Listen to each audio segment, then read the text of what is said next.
Hello everybody and welcome back! If you managed to miss it, we named our top 3 PlayStation 3 games of 2013 a couple of days ago, and here's a 1-second chance to watch it. Oh, too fast? Serves you right. Should have been paying attention.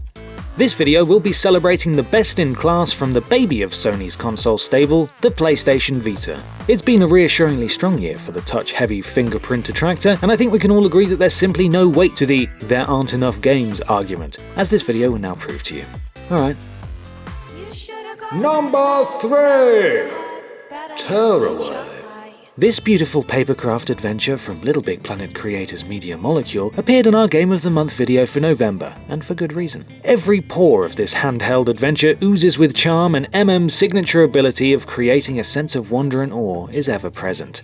Iota and Atois are messengers in a foreign land. Inside their satchel is a message for you, the player, but they can't just remove it from their bag and show it to you, because that would be rubbish.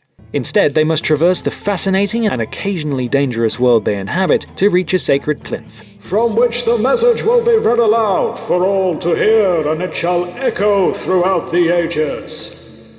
Or maybe it'll just be a pat on the back, like, cheers for buying our game. You're a cool guy.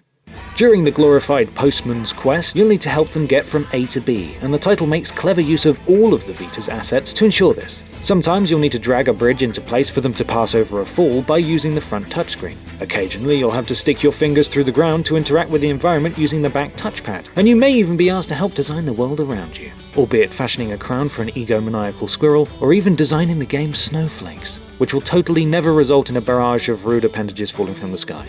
Ever. From start to finish, you'll be grinning ear to ear. In fact, scratch that. The game makes use of the front-facing camera quite a bit, and your glazed, expressionless face will feature as the sun from time to time.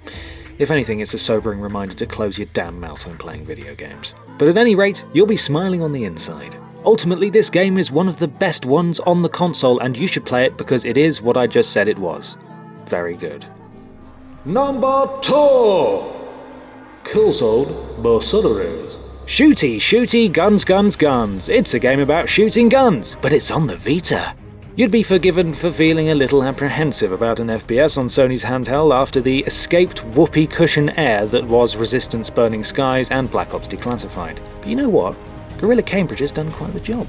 You are a mercenary gruntman that's in the war game, frequently engaging in kill zones, to kill the titular zones for massive rewards. Okay, I'll take this seriously. But you are a mercenary.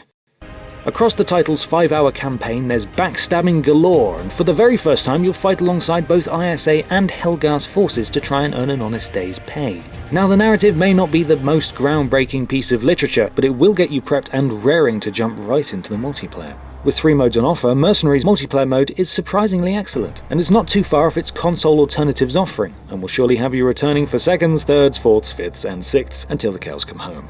Perhaps what's most impressive is quite how much graphics juice Guerilla Cambridge have managed to squeeze out of the portable system, putting other big-budget Vita titles, Uncharted Golden Abyss, out to pasture. As we said in our review, graphically astounding and packing some serious online firepower, this is the high-budget handheld hit you've been waiting for. Guns. Number 1! Persona 4, The Golden. You know what's a bloody brilliant game? This one, and here's why.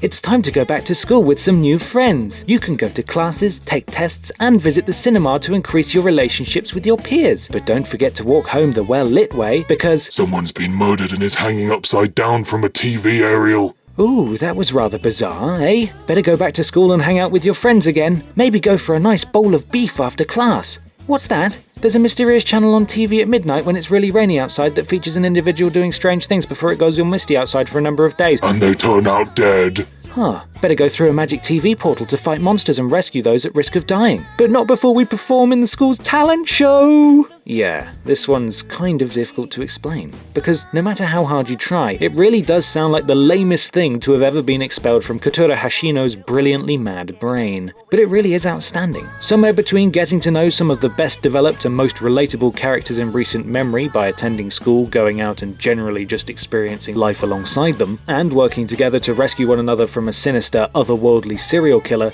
the game will become your complete obsession. You'll really care for Yukiko, Chie, Yosuke and company. You'll come to know their darkest secrets and fears, and you'll do anything and everything in your power to defeat all the obstacles in your path, both in the menacing TV world and the real one. Now, we don't want to dip too far into specifics as far as the narrative is concerned, but all you need to know is that it's an outstanding piece of design that masterfully builds a game world you'll want to inhabit and characters that you'll remember fondly for a long time. Even if you're not a fan of JRPGs, don't deprive yourself of, in my personal opinion, the best thing Vita has to offer. Remove the shackles of your misconceptions and get stuck in.